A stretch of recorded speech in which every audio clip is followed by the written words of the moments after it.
முதலமைச்சர் விஜய் அரசுமுறை பயணமாக டெல்லி சென்றிருக்கிறார். இல்ல மத்திய மந்திரி கூப்பிடுறாரு.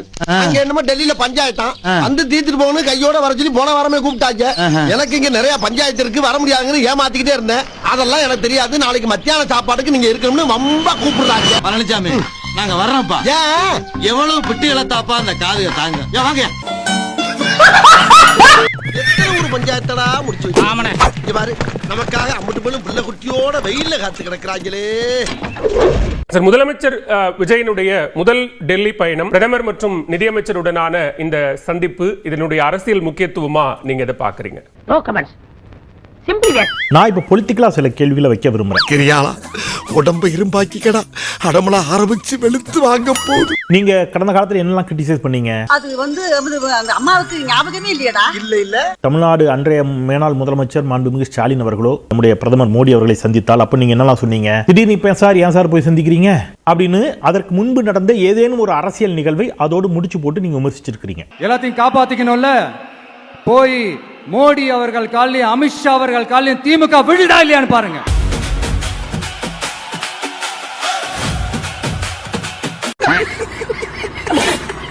முதல்வராக பொறுப்பேற்ற பின் முதன்முறையாக டெல்லி சென்ற முதலமைச்சர் விஜய் பிரதமர் நரேந்திர மோடியை சந்தித்தார். உங்களுக்கு இங்க தனித்த பெரும்பான்மை இல்ல. அது அடிக்கடி சொல்லினே இருக்காரா?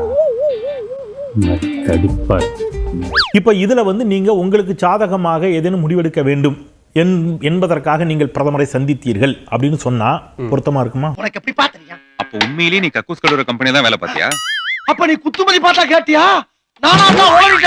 நீங்க இப்ப என்ன பண்றீங்க? பிரதமருக்கு கடிதம் எழுதுறீங்க. என்னடா இது லெட்டர்? ஏன் ஓலையில எழுதி சந்தைக்கு போய் புறா வாங்கி வந்து காலில் கட்டி அனுப்ப வேண்டியதானே? நம்முடைய மீனவர்கள் கைது செய்யப்பட்ட விவகாரம் தொடர்பாக நீங்க பரப்புரையில் என்ன பேசுனீங்க? ரொம்ப நாள் இல்ல, ஒரு மாசத்துக்கு முன்னாடி நீங்க என்ன பேசுனீங்க? மீனவர்களுடைய பிரச்சனைக்கு அப்பப்ப எந்திரிச்சு கடிதம் எழுதிட்டு திரும்ப தூங்க போயிடுவார். இப்ப நீங்க என்ன பண்ணிருக்கீங்க? அதே தான், கடிதம் எழுதிட்டு போய் தூங்கிட்டீங்க. நீங்க என்ன சார் சொன்னீங்க? நம்ம மீனவர்கள் மேல அவங்க கையே வைக்க கூடாது, கையே வைக்க விட கூடாது. என்னமா கீழே சத்தம் பேசிக்கிட்டு இருக்கீங்க மாமா?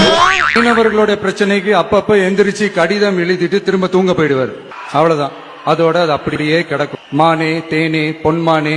இலங்கை கடற்படையினரால் சிறைபிடிக்கப்பட்ட மீனவர்களை விடுவிக்க கோரி முதலமைச்சர் விஜய் கடிதம் எழுதியுள்ளார். என்ன சார் சொன்னாங்க? எந்திரிச்சு கடிதம் எழுதிட்டு திரும்ப தூங்க போயிடுவார். என்ன சார் சொன்னாங்க? அவ்வளவுதான். அதோட அது அப்படியே கிடக்கும். மானே தேனே பொன்மானே அப்படின்னு தகுதிக்கு மீறி ஒரு முதலமைச்சராக இதைத்தான் செய்ய முடியும். இதான் யதார்த்தம். அப்ப நீங்க மக்களை எவ்வளவு திசை மாற்றினீர்கள்? ஆஹா, கூட்டத்தை பூரா திருப்பி விட்டானே. நீங்க ஆளுநர் விவகாரத்திலே ஒரு சொன்னார் சார், எனக்கு நல்லா ஞாபகம் இருக்குது. இன்னைக்கு பூரா விட மாட்டான் போட்டிருக்கேன். அன்றைய ஆளுநர் திரு RN ரவி அவர்கள் சட்டப்பேரவையிலிருந்து வெளியில் சென்று விட்டார். அப்போ திரு விஜய் அவர்கள் சொன்னது எனக்கு இன்னும் நல்லா நினைவா இருக்குது. ஆளுநரோடு சேர்ந்து தமிழ்நாடு அரசு நாடகம் ஆடுகிறது என்று சொல்றாங்க. அது நான் இல்ல, எங்க அண்ணன் சங்கி மங்கி. அப்ப நீ? நான் மங்கி சங்கி. இப்ப நீங்க தமிழ் தாய் வாழ்த்த மூன்றாவதாக பாடியிருக்கிறார்கள். நீங்களும் ஆளுநரும் சேர்ந்து நாடகம் ஆடுகிறீர்கள். சுருக்கமா சொன்னா பிரதமரும் முதலமைச்சரும் அப்படியே சிரிச்சுக்கிட்டு இருக்கிற அந்த புகைப்படத்தை பார்க்கும்போது ஏதோ ஒரு புதிய கூட்டணி மாதிரி எனக்கு தோணுது.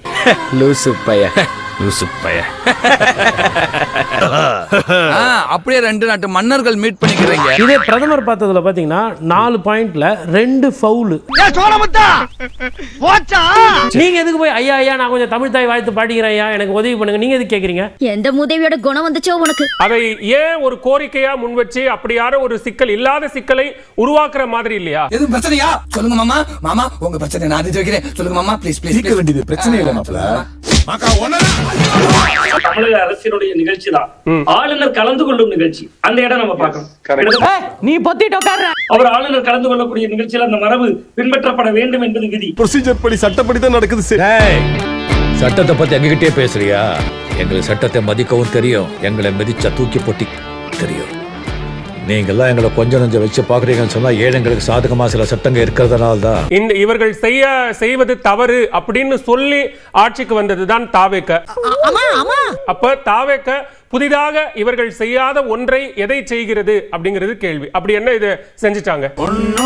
தாவேக தலைவர் விஜய் வந்து பிஜேபி தலைவர் மோடி போய் பார்க்கல. தமிழக முதலமைச்சர் விஜய் அவர்கள் மரியாதைக்குரிய இந்திய பிரதமர் மோடியை போய் சந்திச்சிருக்காங்க. ரெண்டும் ஒண்ணுதான். மரியாதைக்குரிய தமிழக முதலமைச்சருக்கு நான் ஒரே ஒரு 2 வேண்டுகோள் வச்சு நீங்க கேட்ட கேள்வி பாருங்க. எனக்கு ஒரு கடைசி ஆசை, நீ சேர்த்ததுக்கு அப்புறம் சேவிங் பண்ணிட்டு போதீங்கணுமா? மத்திய அரசுடன் தயவு செய்து இணக்கமான போக்கை கையாளுங்கள். என்னடா லவ் சொல்ற மாதிரி பேசுற? எதற்கெடுத்தாலும் மத்திய அரசை கடுமையாக எதிர்த்து இதையே பொழப்பா பண்ணிட்டு இருந்த செல்வி மம்தா பானர்ஜி, அரவிந்த் கெஜ்ரிவால், மு.க. ஸ்டாலின் என்ற 3 சிட்டிங் முதலமைச்சர்கள் சொந்த தொகுதியிலேயே தோற்கடிக்கப்பட்டிருக்கிறார்கள். டேய், இப்படியே பேசிட்டு இருந்தா ஊசி எடுத்து உள்நாட்டிலே குத்திடுவேன். எதுக்கு எடுத்தாலும் ஒன்றிய அரசு, ஒன்றிய அரசு.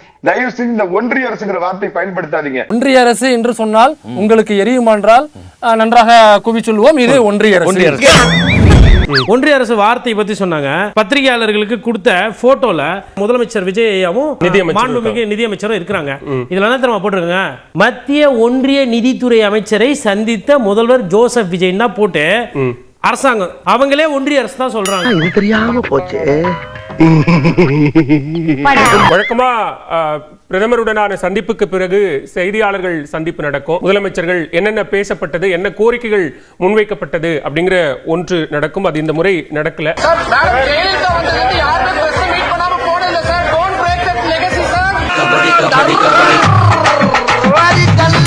நரேந்திர மோடி ஒரு பிரதமராக இருப்பவர், அவ கிட்டத்தட்ட அவர் கூட மங்கி பாத்திர மனதின் குரல் என்று அகில இந்திய வானொலியிலேயே பேசுகிறார். ஆனா அப்படி கூட விஜய் அவர்கள் பேசல. இன்சல்ட், ரொம்ப கேவலப்படுத்துறாங்க. அங்க இருக்கக்கூடிய காங்கிரஸ் என்ன சொல்லுது? டி.கே. சிவகுமார் அவர்கள் தமிழகம் என்ன வேண்டுமானாலும் செய்து கொள்ளட்டும், மேகதாதுவில் அணை கட்டுவது உறுதி என்று கர்நாடக துணை முதலமைச்சர் டி.கே. சிவகுமார் தெரிவித்துள்ளார்.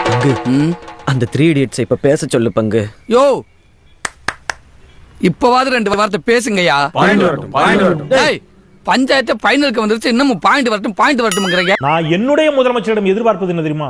குறைந்தபட்சம் அதற்கு ஒரு கண்டனம். அவனுக்கு அவன் குஞ்சு மணி பிடிச்சா ஒழுங்கா ஒண்ணு கடிக்க தெரியாதியா?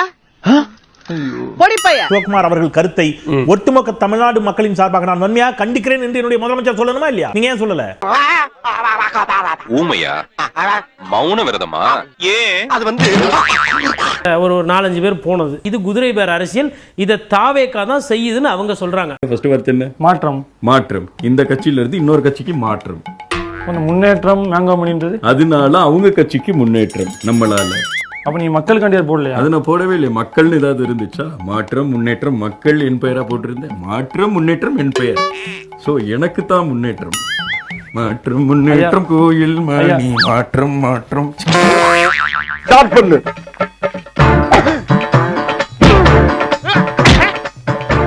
இங்கிட்டு வா. அப்படியா. படைக்கலடி. மண்டையில மட்டும் அடிச்சிடாத, குலக்கேசல் உள்ள போயிருவேன். சரியா? உங்க வீட்டு பிள்ளையா நினைச்சு எல்லாரும் என்னை மன்னிச்சிருக்க.